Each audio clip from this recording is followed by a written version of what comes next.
Muchísimas gracias a ti y muchísimas gracias por permitirme impartir este seminario.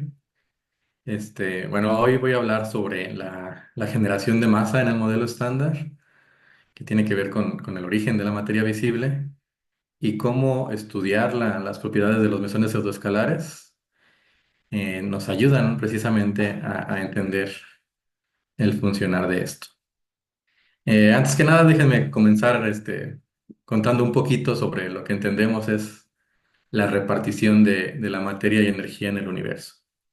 Entonces, esta franja azul que tenemos por aquí, grandota, es la energía oscura, y esta franja naranja es la que se conoce como la materia oscura.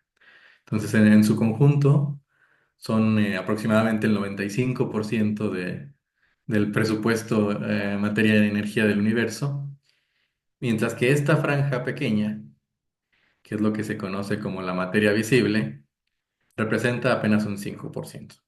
Entonces, la materia visible es precisamente la que nos es tangible en nuestro día a día, la que percibimos con nuestros sentidos. Energía y materia oscura, bueno, estas son cosas que sabemos o entendemos como que están allí, pero cuyos efectos no son prácticamente ajenos en nuestra vida real. Entonces, nosotros básicamente somos materia visible. Y de este 5%, solamente un 1% se le puede atribuir al bosón de Higgs. Este fue muy popular hace unos años, hace una década, y incluso yo como estudiante entendía como que la masa venía dada por el Higgs. Y si bien este da, digamos, la masa de semilla, la masa con la que nacen las partículas, por decirlo muy burdamente, el remanente, que es el 99%, proviene de hecho de las interacciones nucleares fuertes, las que están presentes dentro del átomo. ¿Vale? Entonces, las interacciones fuertes, nosotros, desde una perspectiva de modelo estándar, la estudiamos a través de la cromodinámica cuántica o QCD. Entonces, por aquí tenemos el lagrangiano de QCD, que si uno lo compara, este término por aquí es como el lagrangiano de Dirac del electromagnetismo, y si uno compara este término de aquí, bueno, sería la parte de norma del lagrangiano de QED. La enorme diferencia proviene de este término que he subrayado aquí anteriormente. Entonces, este término me dice que, contrario a los fotones en el electromagnetismo que no tienen carga eléctrica, los gluones en QCD sí tienen carga de color y por lo tanto sí tienen interacciones consigo mismos. Sí puede haber vértices de 3 o 4 gluones. Entonces, esta característica que es esencialmente la que lo diferencia de QED, desencadena un montón de cosas. Entonces, primero que nada, hay dos fenómenos emergentes en QCD. Y emergente quiero decir que es muy complicado, si no es que imposible, explicarlo a partir de las reglas de QCD, explicarlo a partir de Lagrangiano. Entonces, uno de ellos es que sus grados de libertad fundamentales, quarks y gluones, no son perceptibles en la naturaleza. No los puedes encontrar aislados en la naturaleza, es lo que quiero decir. Sino que en su lugar los grados de libertad detectables son estados de color neutro, estados ligados que nosotros le llamamos hadrones. Y estos tienen un tamaño típico de un Fermi. Y por otra parte está la llamada generación dinámica de masas, que desencadena lo que hoy se conoce comúnmente como la emergencia de la masa de los hadrones o EHM. Entonces, el ejemplo típico aquí, y que de hecho lo que es prácticamente responsable de toda la materia visible, es la masa del protón. Entonces, ¿por qué? El protón está hecho de tres quarks ligeros, up y down. Y si yo sumara las masas de esos quarks, llego a alrededor de 10 megaelectronvolts, que no es más que el 1% de la masa del protón. Esto es lo que daría el mecanismo de Higgs solito. Sin embargo, la masa del protón es como del orden de 940 megaelectronvolts, lo que quiere decir que el Higgs es apenas un 1%. Todo lo demás viene de otro lado. De hecho, todo lo demás lo desencadena QCD. Entonces, estos dos fenómenos emergentes, el confinamiento y la generación dinámica de masas, son propios de QCD, y si uno los pudiera entender a partir de las funciones de Green de la teoría, a partir de los grados de libertad fundamentales, pues prácticamente y habría resuelto QCD. Eso es una tarea muy complicada, pero algo se puede hacer. Y por ejemplo, estudiando el propagador del quark, cómo este se propaga e interactúa consigo mismo, uno puede comprender algunas cuestiones. Por ejemplo, el propagador del quark está representado o caracterizado por la función de masa, que básicamente me dice cómo las masas de corriente, las que tengo aquí de este lado, que son las que aparecen en el lagrangiano y surgen por el mecanismo de Higgs, se inflan o adquieren valores más grandes debido a las interacciones. Y en el dominio en el que esto pasa es el dominio infrarrojo, es decir, bajas energías, o cuando los quarks tienden a separarse. Entonces, este efecto de crecimiento es producto de la ruptura dinámica de simetría quiral, que como vemos es bastante exitoso en el sector ligero. Por aquí tenemos los quarks up y down de masas de unos cuantos MeVs, y a través de la ruptura dinámica de simetría quiral llegamos a unos cuantos cientos de MeVs, ¿no? Más allá del orden de 300 MeVs. Y en menor medida, pero también perceptible para el quark extraño. El quark charm y el quark bottom, pues, están más dictaminados por las masas que les da el Higgs.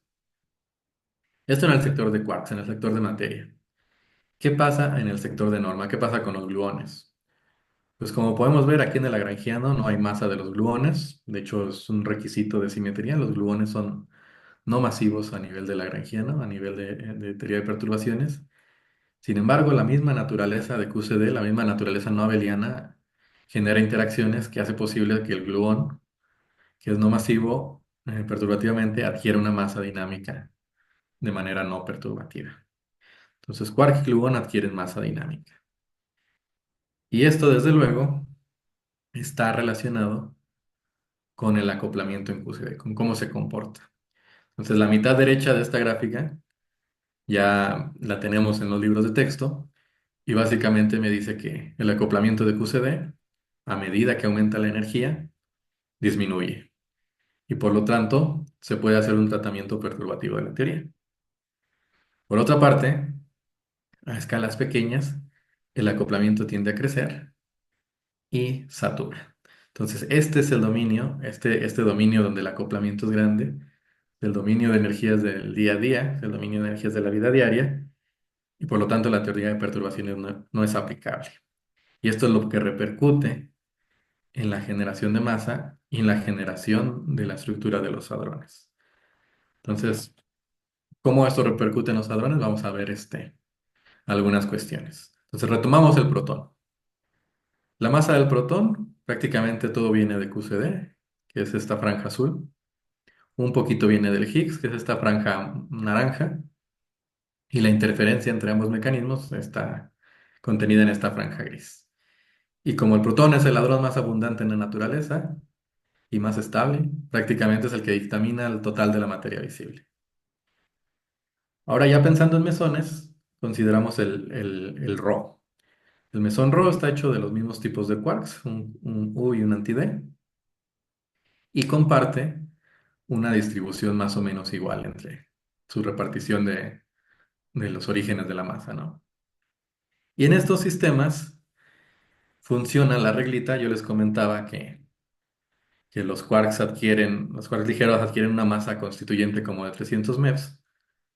Funciona la reglita de sumar la masa de los quarks, más o menos, para llegar al total. Y hasta aquí pareciera que el misterio está resuelto. Pero luego surgen los mesones pseudoescalares. Vamos a pensar en el pión y el caón. El pión y el caón son los más ligeros en toda la naturaleza, de los hadrones más ligeros, una masa de 140 MeVs y una masa de 490 MeVs. Entonces, en este caso, si yo sumo las masas constituyentes, simplemente no me da. Es mucho más ligero de lo que esperaría. Más aún, si yo comparo la distribución de los orígenes de masa entre el protón y el pión, o con el kaón, es muy diferente. De hecho, aquí no hay nada de franja azul. Quiere decir que en ausencia del Higgs, estos no tendrían ni siquiera masa, e incluso serían iguales, indistinguibles de uno del otro. Y prácticamente toda la totalidad de la masa proviene de la competencia o de la cooperación entre la generación de masa de QCD y la generación de masa dictaminada por el Higgs. Sin el Higgs no se desencadena esto. Y por otra parte, ya comparando pion y kaon, se parecen un poco más. Y a pesar de que la masa del quark extraño es como 20 veces más grande que la del quark up, no difieren tanto. Entonces, estos difieren más bien como del orden de 1,2, que es el cociente entre sus masas constituyentes.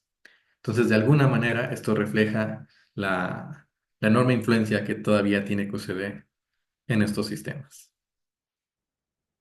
¿Y por qué son tan especiales? Bueno, aquí hay una dicotomía porque además de ser estado ligados quark-antiquark, también son bosones de Goldstone. Es decir, como consecuencia de la ruptura dinámica de simetría quiral, surgen los bosones de Goldstone, que serían estos dos. Entonces, su completa existencia está conectada con la generación de masa en el modelo estándar. Y la historia no estaría completa si uno no compara piones y kaones con otros pseudoescalares más pesados. Por ejemplo, pensando en un CC barra o en un BB barra. Entonces, estos son muy pesados. Y aquí la distribución de cómo se reparten la masa, los diferentes mecanismos, es muy diferente a todas las anteriores. Entonces hay que entender los sistemas que tienen diferentes orígenes en su masa. Entonces en esta charla nos vamos a centrar principalmente en estos de acá, que son los mesones pseudoescalares. Entonces, así ya después de esta introducción quizá no tan breve, lo primero que me gustaría discutir, así muy rápidamente, es nuestro marco de trabajo, que son los métodos de Schwinger en el continuo. Y en particular, las ecuaciones de Dyson-Schwinger. Estas, en esencia, son las ecuaciones de movimiento de una teoría cuántica de campos, o sea, las ecuaciones de Euler-Lagrange, y por lo tanto contienen toda la dinámica de la teoría. Y esto lo hacen relacionando funciones de Green de cierto orden, por ejemplo, aquí el propagador del quark, una función de Green de 2 puntos, con funciones de Green de orden superior, por ejemplo, con el vértice quark-gluón, que es una función de 3 puntos. Pero estos a su vez están relacionados con funciones de orden superior. Cada puntito aquí obedece su propia ecuación, de manera que uno llega a un sistema infinito de ecuaciones acopladas. Entonces, para tener un sistema tratable, para tener un problema tratable, este sistema infinito hay que desacoplarlo de alguna manera. Ese es quizá el punto negativo de este marco de trabajo. No obstante, no se hace ninguna premisa sobre el tamaño del acoplamiento de QCD al derivar estas ecuaciones, como sí se haría, por ejemplo, en la teoría de perturbaciones, y por lo tanto podemos capturar QCD en todo el rango de energías, todos los aspectos perturbativos y no perturbativos de QCD. Y tampoco hacemos ninguna premisa sobre las masas de corriente de los quarks, por lo que podemos estudiar sistemas ligeros y sistemas pesados. Y finalmente, se mantiene una conexión rastreable a QCD.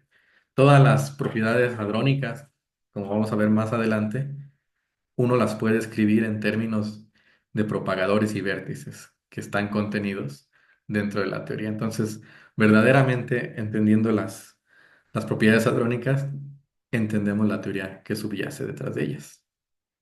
Entonces, típicamente, cuando uno aborda el problema de mesones, empezamos con la ecuación de Dyson-Schwinger del quark y la ecuación de Bethe-Salpeter del mesón.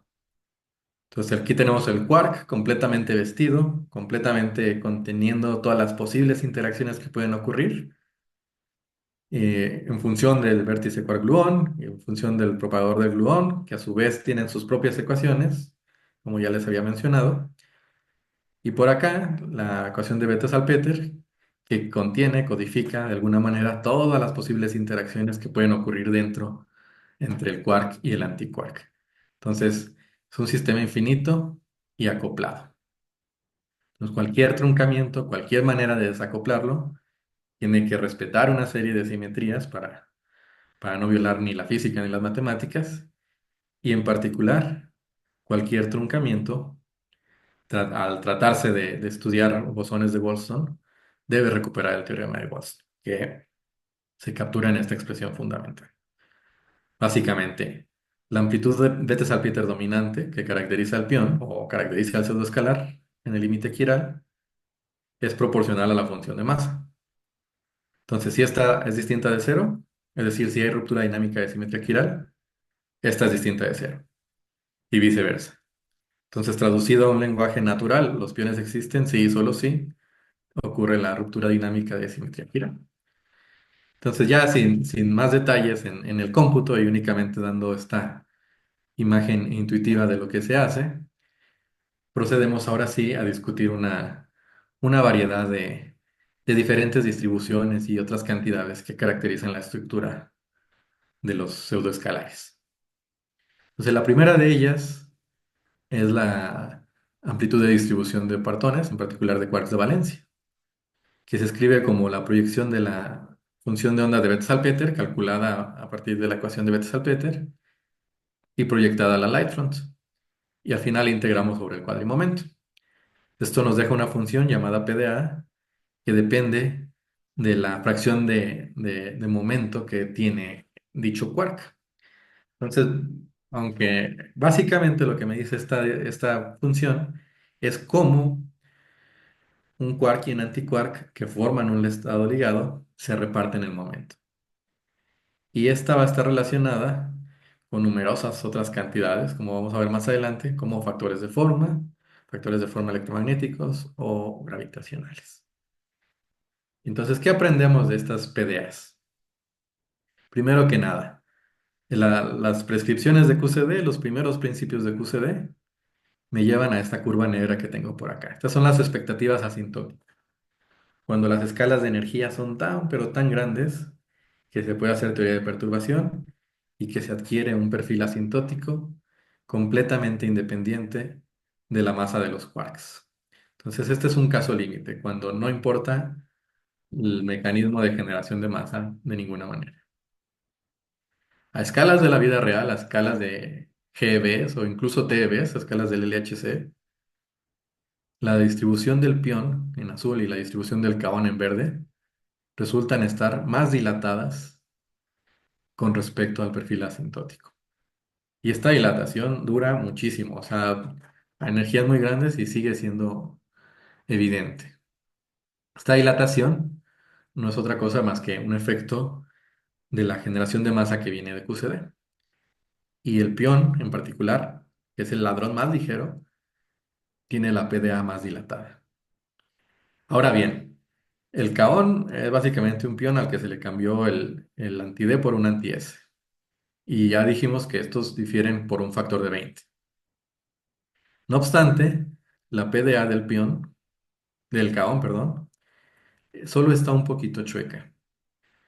Esto quiere decir que uno de los quarks es más pesado, en este caso el Strange, pero no está demasiado sesgada, lo que implica que no está guiada por esta diferencia, que sería más o menos lo que viene del Higgs, sino está guiada por esta otra diferencia, por la diferencia entre las masas constituyentes.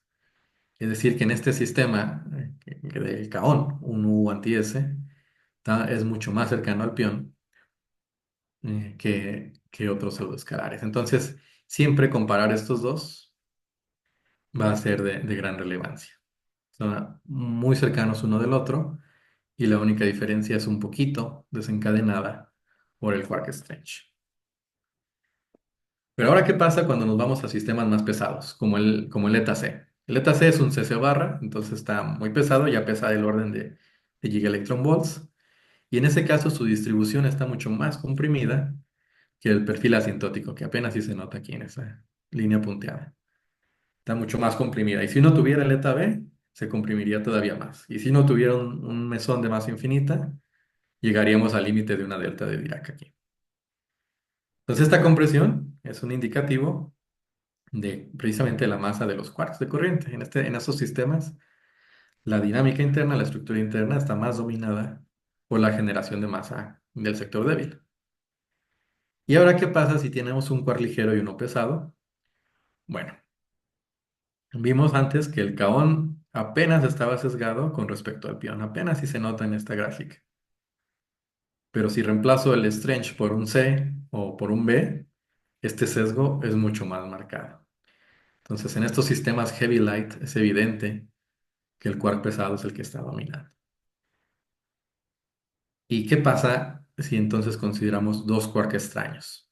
Vamos a pensar que existe un pseudoescalar SS barra, que es un ficticio, por supuesto, y en ese caso, su PDA, es esta morada, estaría completamente conteniendo el límite asintótico. Esto es escala de la vida real y por lo tanto, aunque la evolución a escalas asintóticas seguiría siendo verdad. Y por ello, el sistema SS barra sugiere ser como un límite entre los sistemas ligeros y los sistemas pesados. O sea, un límite entre que domina un mecanismo de generación de masa o el otro. Y ya en sistemas realistas, esto lo podemos ver en el caso del ETA y el ETA prima. En el ETA, sus PDAs son apenas un poco más anchas que la asintótica y en el ETA prima están prácticamente arriba. Entonces esto confirma la ilustración de que el SC barra sirve como un límite. Ahora bien, una mirada complementaria a las PDAs está dada por las llamadas funciones de distribución, las PDFs. ¿Vale? O sea, estas también nos van a esbozar cómo se reparte el momento dentro del hadrón, con la diferencia de que a medida de que va aumentando la escala de resolución, a medida de que yo puedo visualizar con cada vez más y más resolución el hadrón, voy a poder desentrañar más sobre su estructura interna y por lo tanto cómo se repartiría no solo entre los quarks de valencia, sino entre los quarks de valencia del mar y del gluón. Entonces, si esta conexión se hace a través de ecuaciones de evolución, los cálculos viven aquí a escalas pequeñas y el experimento vive acá a escalas más grandes. ¿Vale? Entonces, vámonos a escalas pequeñas, a escala hadrónica, donde únicamente tengo al quark y el antiquark. Entonces, tal como la PDA, las PDFs de pion y kaon son más anchas que las expectativas asintóticas. Y tal como la PDA, la PDF del kaon, solo es un poquito más sesgada con respecto al pion. Esto se traduce que mientras el pion tiene una repartición en esta escala de 50-50% entre sus quarks de valencia, en el caso del kaon, el quark exchange tiene un poquito más arriba, ¿no? Del orden de 52. Y otro punto muy importante en estas distribuciones es que a pesar de que están dilatadas, a pesar de que están ensanchadas, en los extremos tienen una caída que va como con este exponente. Entonces, este exponente es un reflejo de que eventualmente, a medida de que yo evolucione y vaya teniendo mayor resolución, voy a recuperar el límite partónico. Entonces, ¿por qué se parecen tanto PDFs y PDAs? Porque estas están ligadas a través de una cosa más general que se conoce como la Light Wave Function, la función de onda en el cono de luz. Y esta conexión sugiere que módulo correcciones, correlaciones entre X y el momento perpendicular, la PDF es esencialmente el cuadrado de la PDA. Y de hecho hemos visto desde varias perspectivas que es una aproximación muy precisa en el caso de los pseudoescalares. Más adelante voy a retomar el tema de la Lightroom. Por ahora, permítanme pasar de una PDF escaladrónica a una PDF a escala experimental, que es del orden de 5 Hz, y comparar. Entonces, nuestro resultado es esta curva azul, compara muy bien con el experimento y tiene un traslape no despreciable con látiz QCD. Entonces, esta escala que ya hemos evolucionado, que ya hay contenido de gluón y mar, el gluón carga aproximadamente 45% del momento total, mientras que el mar carga 14%. A escalas típicas de látiz QCD, con lo que sería 2 Hz, tenemos estos momentos en bastante acuerdo con Lattice y en particular la fracción de momento que carga la valencia es prácticamente el promedio de Lattice. Y un poco más, quizá más relevante, más impresionante, es lo siguiente. En 2020 aproximadamente se hizo esta predicción de la función de distribución del gluón a escala de 2 Hz en morado. Y un año después, completamente ajenos a nosotros y desconociendo nuestro resultado, Lattice QCD saca esta predicción en verde. Y aunque la banda se ve un poco ancha, Aquí lo impresionante es el acuerdo, que aquí estamos graficando en escala logarítmica. Entonces ya estamos diciendo que, que este enfoque para estudiar PDFs básicamente es capaz de acercarse mucho a lo que vendrían siendo los primeros principios de la teoría. Y bueno, aquí no sé qué pasó con esta diapositiva, pero bueno, lo que quiero mostrar es que en lo referente al Kaon, los únicos datos experimentales que existen son estos 8 puntos hasta ahora. Y estos 8 puntos son el cociente del quark up en el Kaon dividido entre el quark up en el pion. O sea, ni siquiera es el Kaon solito. Y bueno, aún así con esta tan limitada disponibilidad de datos experimentales, tenemos un buen acuerdo y otra vez estamos contenidos completamente dentro del lattice QCD. Una comparativa final con respecto a las PDFs es comparar el pion contra el protón.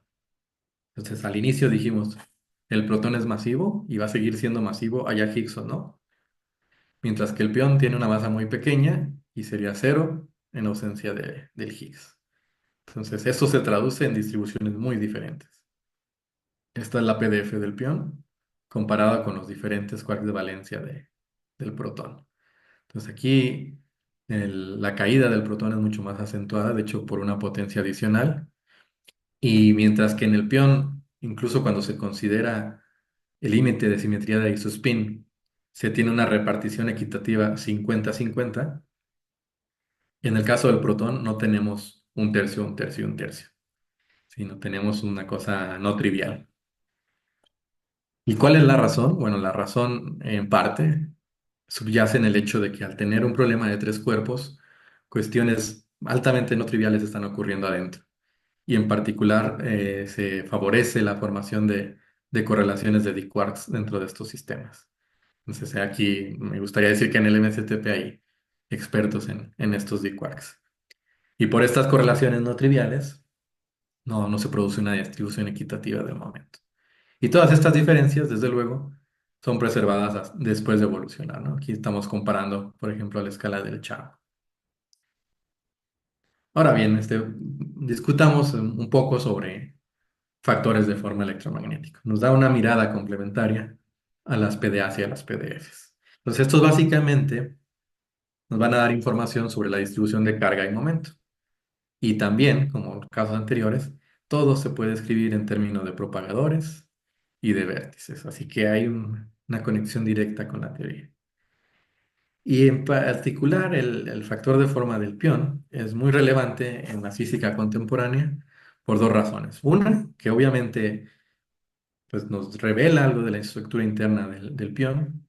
Y otra, porque está conectado con los primeros principios de QCD, que nos dicen que a escalas asintóticamente grandes, o más bien suficientemente grandes, este se puede calcular en una parte que se resuelve orden por orden en la teoría de perturbaciones y una parte en la que intervienen las PDAs. Y en particular, a orden dominante tenemos esta fórmula, esta hard scattering fórmula. Entonces, ¿qué me dice? Asintóticamente, yo llegaría a esta curva morada. Y con esa misma fórmula, pero con una PDA a escala de la vida diaria, las que les mostré al principio, yo llegaría a este factor de forma. Pero ¿qué me dice el experimento? Bueno, hasta ahora los únicos datos disponibles son estos. Y no es nada fácil ver cómo estos eventualmente se van a reconciliar, ni con la PDA en la vida real, ni con las expectativas asintóticas. Y estos son prescripciones de QCD, son primeros principios de QCD. No obstante, desde varias perspectivas, incluida nuestro marco de trabajo, se ha demostrado que se puede estar de acuerdo con con los datos experimentales y al mismo tiempo recuperar las expectativas de QCD. Entonces, en el futuro, experimentos en el JLab van a llegar un poco más lejos, como hasta el orden de 10 Hz cuadradas, o el Electron Ion Collider, un par de decenas más, tratando precisamente de demostrar la validez de estas fórmulas, que serían demostrar la validez de QCD. Y lo mismo en el caso del Kaon. Aquí, bueno, el Kaon hay prácticamente nada de datos disponibles, así que próximamente JLab va a sacar algo. Otros factores de forma, por ejemplo, las transiciones a dos fotones, también tienen asociada una fórmula de Hart-Scattering que viene directamente de primeros principios de QCD.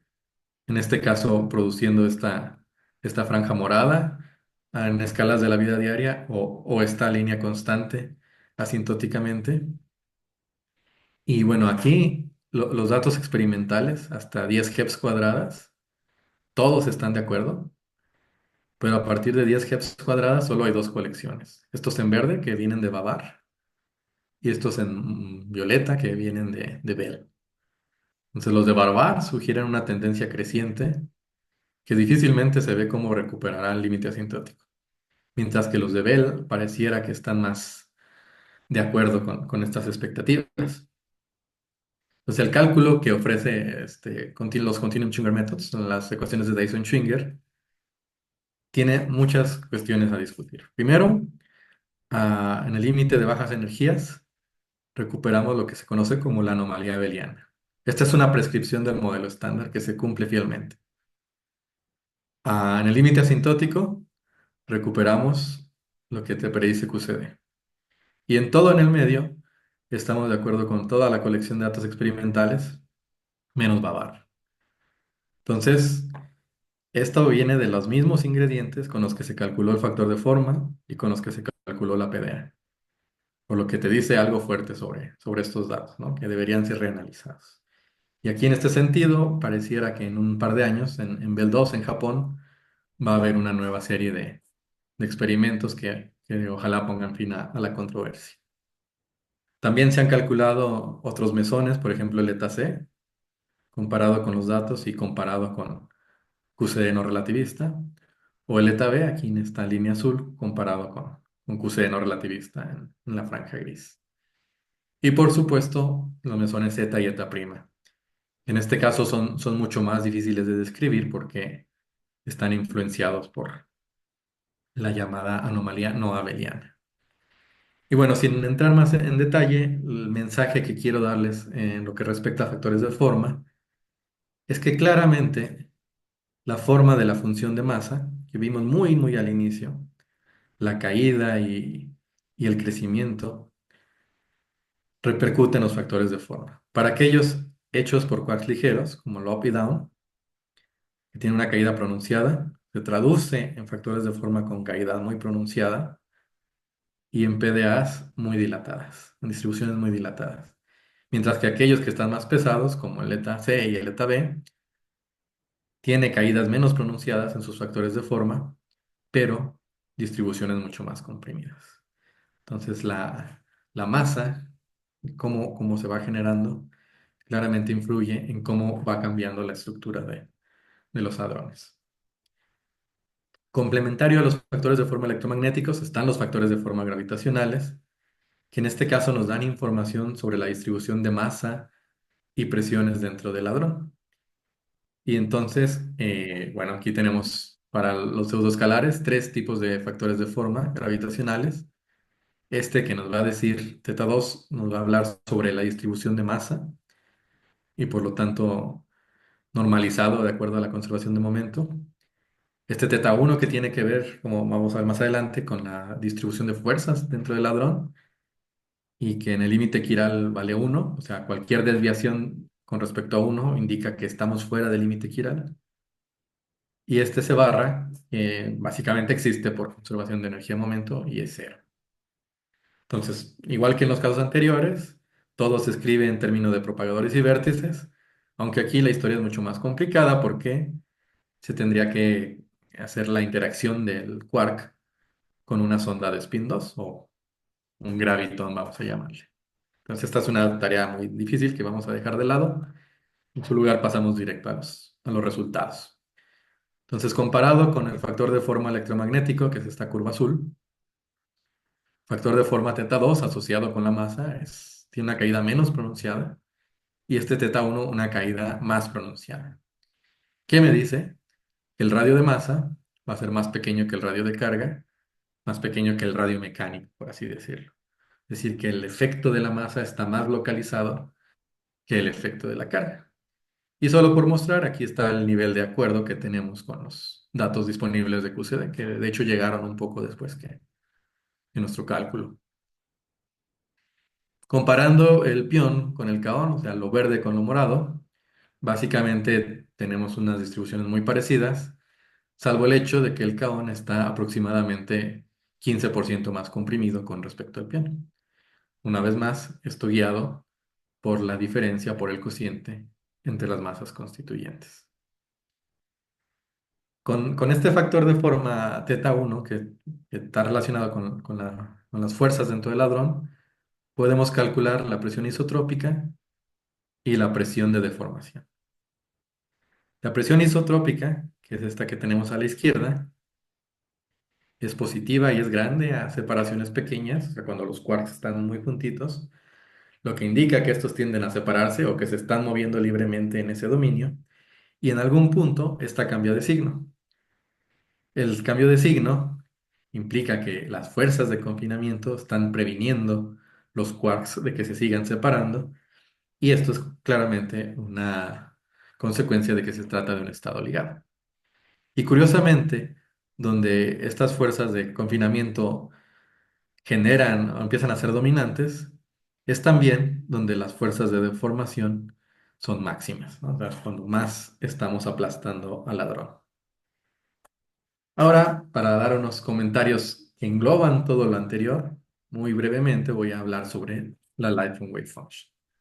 Entonces, tal como la PDA, es la proyección de la función de onda de Bethe-Salpeter, proyectada a la Lightrons, pero esta vez reteniendo los grados de libertad perpendiculares. Todo lo que discutí antes se puede derivar de esta cantidad. Tomando el módulo cuadrado, tenemos las conocidas TMDs. De estas no hablamos en esta ocasión. Integrando el momento perpendicular, recuperamos la PDA. Si consideramos la representación overlap de la light front, tenemos una nueva distribución, la que se conoce como distribución de partones generalizada o GPD. Esta depende de nuevas variables cinemáticas y por lo tanto va a tener también mucha información sobre la distribución de carga, de masa, en otros sistemas la distribución de spin dentro del hadrón. Y ciertos límites de la GPD nos dan otros resultados. Por ejemplo, en el límite donde no hay transferencia de momento, recuperamos la PDF, que ya vimos que estaba conectada con la PDA, y tomando los primeros momentos de Melin, de la GPD tenemos factores de forma electromagnético y gravitacionales, que a su vez, a través de las fórmulas de Hart-Scattering, están conectadas con las PDAs. Entonces, todo está conectado con todo y la conexión la ofrece la Lightfront. Solo por dar una ilustración, aquí está la Lightfront del pion y del kaon y las GPDs que esta producen en diferentes regímenes de energía. Para no hablar otra vez de lo anterior, porque quedamos que la GPD recupera todo, vamos a hablar de las GPDs en el espacio de parámetro de impacto. Básicamente en el plano transverso de momento perpendicular. Entonces, en este caso, lo que bosquejan estas distribuciones, la posibilidad de encontrar un quark de valencia con cierta fracción de momento en cierta posición. En el pion tenemos un sistema perfectamente simétrico, porque las masas de los quarks son más o menos la misma. En el kaon hay una pequeña simetría que tiene que ver con el quark extraño que está de este lado. Y además de que está más cerca del origen y de x igual a 1, lo que me quiere decir es que este quark está contribuyendo más en la determinación del momento transverso. Y esto mismo lo vemos en los valores de expectación. ¿Y qué pasa cuando vamos evolucionando y estos quarks de valencia que están completamente vestidos se van desvistiendo y vamos viendo contenido de gluonimar? Pues en ese caso, las distribuciones que estaban muy picudas se van ensanchando y el mínimo se va moviendo de este punto a este punto. Es decir, se va localizando más cerca del centro de momento transverso. ¿Por qué? Porque se está repartiendo el momento con los otros tipos de partones, con los quarks del mar y con los gluones. Y lo mismo ocurriría en el caso del kaon. Calculando momentos de estas distribuciones en parámetro de impacto, En lugar de obtener factores de forma, obtenemos distribuciones de carga y de masa. Las distribuciones de carga son estas líneas sólidas y las distribuciones de masa son las líneas punteadas. Tenemos pión, kaón y eta C. Dos cosas vemos. Uno, que la distribución de carga está más ensanchada que la de masa, lo que quiere decir que estos efectos de carga van más allá que los de masa, como habíamos mencionado antes. Y dos, que a medida de que crece la masa del hadrón, este se va comprimiendo. Entonces, un hadrón más pesado va a estar más localizado. Un hadrón infinitamente pesado va a ser una partícula puntual. Y comparando un estado neutro con un estado cargado, aquí tenemos el kaón cargado con el kaón neutro, pues en el caso neutro hay un cruce de cero, hay un cambio de signo, reflejo de que es de carga neutra, y esta parte positiva indica otra vez que el quark extraño está más cerca del centro que el quark up, que es el que tiene la carga negativa, que el quark que el quark down, perdón. Entonces ya finalmente, para concluir toda esta serie de distribuciones, déjenme comentar brevemente sobre las GPDs y cómo se puede hacer ingeniería inversa para obtener estas. Desde el punto de vista experimental, es muy complicado extraer estas GPDs. Se tiene que cumplir un montón de condiciones cinemáticas y aun cuando se cumplan, la interpretación de las secciones eficaces es delicada. Entonces, ¿qué podemos hacer? Bueno, ya tenemos disponibles PDFs y tenemos disponibles factores de forma. Y recordando que la PDF es un límite de la GPD, entonces podemos evolucionar desde el experimento a la escala hadrónica y poner una GPD que recupere ese límite. Y luego recordando que el factor de forma es la integración de la GPD, con esta PDF que hemos reconstruido, podemos determinar la evolución con el momento. Entonces hacemos ahí un análisis de los datos experimentales, les hacemos ingeniería inversa y reconstruimos las siguientes GPDs. Esta franja en azul cielo proviene de datos experimentales de la PDF y esta franja en gris proviene de datos de la PDF de Lattice QCD. Entonces, estos resultados vinieron después que la predicción que nosotros hicimos, que es la línea punteada en azul marino. ¿Vale? Entonces, desde esta perspectiva basada en datos, entre otras cosas, también hemos confirmado que el factor de forma teta 2 va por arriba que el factor de forma electromagnético, o en otras palabras, que la distribución de masa está más comprimida que la distribución de carga. Y ahora sí, permítanme terminar recordando algunas de las cosas que discutimos en este seminario. Primeramente, que QCD está caracterizada por fenómenos emergentes que no son obvios de Lagrangiano. Uno es que nosotros no podemos observar sus grados de libertad fundamentales directamente, sino que observamos hadrones. Esto viene del confinamiento. Y otro, que a partir de sus propios mecanismos, tanto quarks como gluones, tanto materia como bosones de norma, generan masa de manera dinámica. Esto, por supuesto, relacionado con que el acoplamiento de QCD es grande en el infrarrojo y decae en el ultravioleta, lo que lo vuelve una teoría única.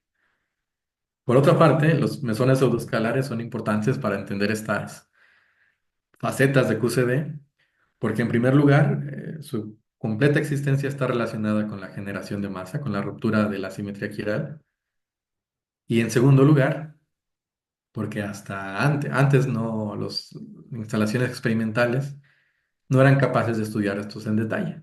Pero ahora con la nueva generación de Electron Ion Colliders, o con los experimentos que ya se llevan a cabo en JLab, hay en otros lugares, hay instalaciones capaces de estudiar este tipo de sistemas. Antes prácticamente lo único que se podía estudiar era el protón. Y finalmente, como hemos visto, la teoría ha evolucionado a un punto en el que un montón de funciones, de distribuciones que caracterizan la estructura interna de los pseudoescalares ya se pueden calcular. Y como hemos visto, muchas conectadas a través de la Light from Wave Function. Y eso sería todo. Muchas gracias.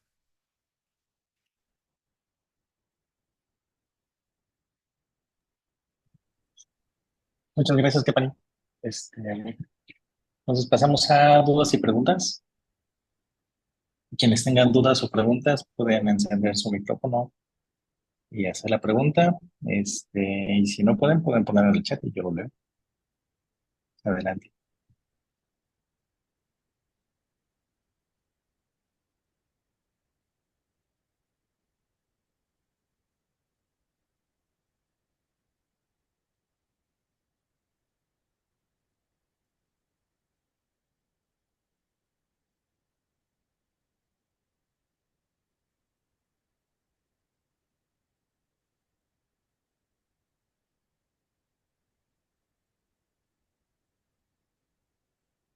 ¿No hay dudas?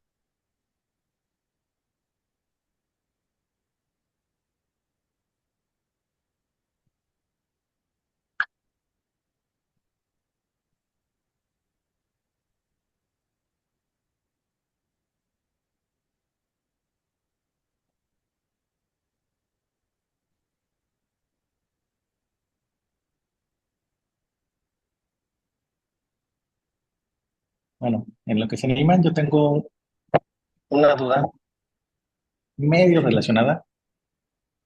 Este, no sé si tú sepas, Pani, acerca de modelos que sean de grupos no abelianos para sacar candidatos de materia oscura, tipo QCD.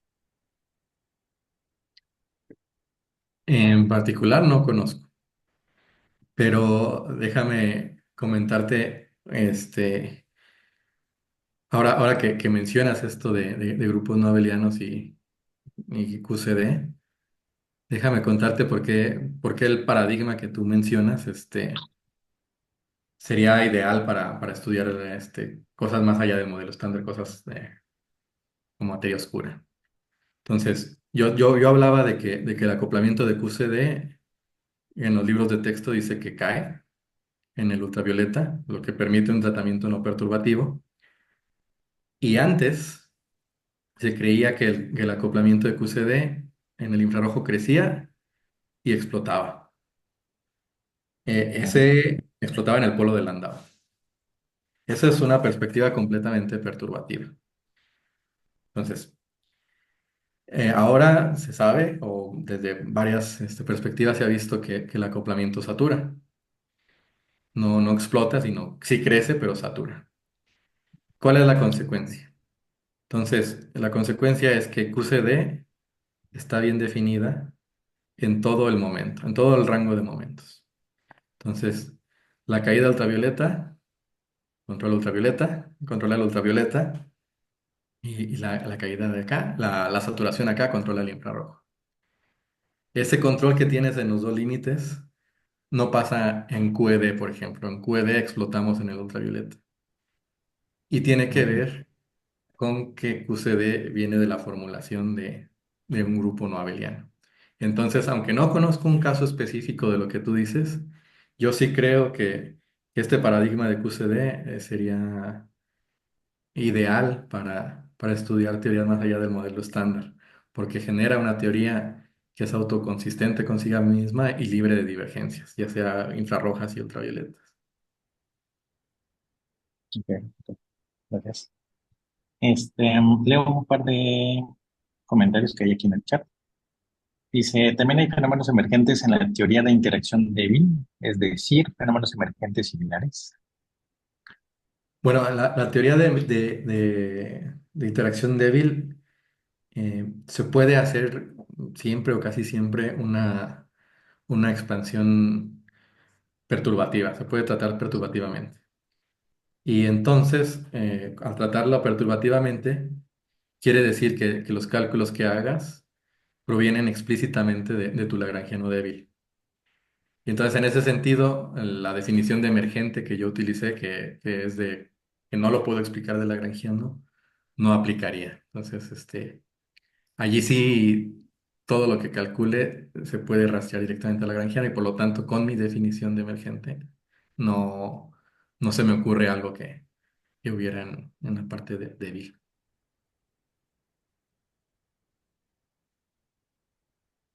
Ok, bueno, Yo tengo una duda. Sí. Ahora, Bueno, estaba viendo que tú estudias principalmente el Python y el Kaun, ahí no me veo bien, estoy a contraluz. Sí, sí. Entonces, y tu, bueno, ya el mecanismo que usas para hacer tus cálculos, lo puedes extender a cuadros más pesados o a heavy line quads, y si es directo o si se necesita hacer más, más cálculos, considerar otros aspectos. Ya. Si estudiamos, déjame regresar aquí. Si estudiamos Pion y Kaon, como les contaba, hay que truncar estos sistemas de ecuaciones, Dyson-Schwinger y Betz-Salpeter. Y uno trunca de la manera que se respeten simetrías como el teorema de Goldstone.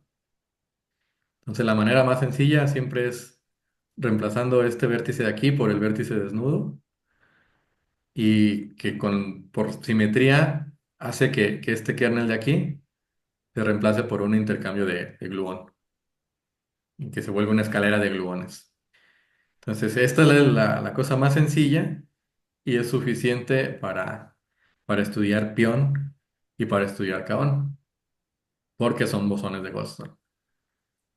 Para estudiar sistemas de CC barra, pseudoescalares, en principio este mismo tipo de truncamientos sencillos se sigue aplicando y sigue funcionando muy bien. El problema viene cuando estudias los heavy lights, por ejemplo, un Q y Q grandota, ¿no? Un ligero y un pesado.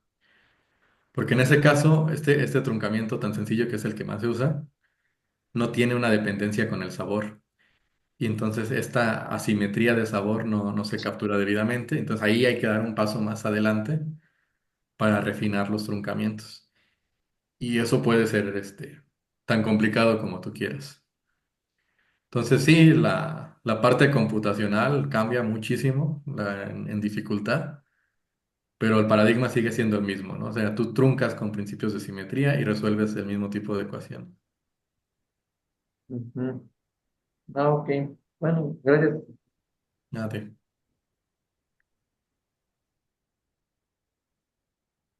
Este, mm, última pregunta, tenemos un minutito.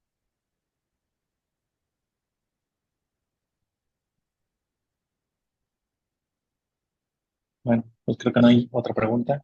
Entonces, te agradecemos mucho, Kepani. Estuvo muy interesante Gracias a ti y a y ustedes. ya te haremos llegar tu reconocimiento del seminario. Dale, muchísimas gracias. Muchísimas gracias a todos a los que atendieron y con esto concluimos el seminario. Hasta luego a todos. Hasta luego.